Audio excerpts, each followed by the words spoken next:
Après l'échec du franc CFA, mais surtout sa mort désormais programmée et tout à fait magnifiée dans tout le continent africain où il est utilisé, la France essaye d'imposer à la CEDEAO une nouvelle monnaie, l'éco. Pourtant partie d'un projet louable du Nigeria et du Ghana, cette monnaie éco sera finalement le nouveau piège de l'impérialisme pour l'Afrique de l'Ouest. En fait, la France qui a eu une rencontre avec Ouattara, Alassane Dramane Ouattara, président de Côte d'Ivoire, en 2019, a décidé d'être le garant de cette monnaie. Et cela contre toute attente. Cette situation a rendu mécontents les Nigérians, un peu plus aussi les Ghanéens, qui sont habitués à gérer leur monnaie de manière relativement autonome. L'éco, c'est aussi un élément qui fâche, qui ressemble au franc CFA, la présence d'un haut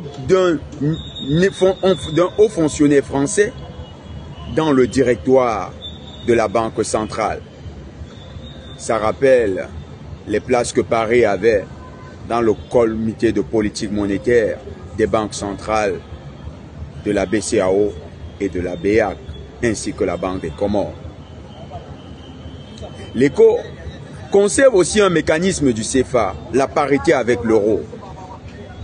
Cet élément finit de faire croire ou de ramener à la situation du CFA cette autre monnaie qui aurait dû être le symbole de l'indépendance économique et financière de l'Afrique de l'Ouest. Face à tous ces écueils, les peuples de la CEDEAO dénoncent cette intrusion française. Et à la fin, au lieu que d'appeler à l'éco, restent sceptiques. Se disent, nous n'en voulons pas maintenant, ce n'est pas le moment. Et peut-être même, nous n'en voulons plus.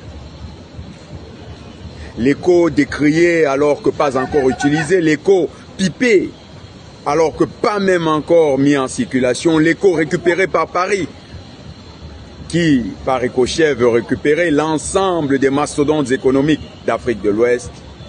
L'éco, gros piège de l'impérialisme. Cet éco, dénoncé déjà par les panafricanistes, est maintenant considéré par les peuples comme une monnaie de servitude.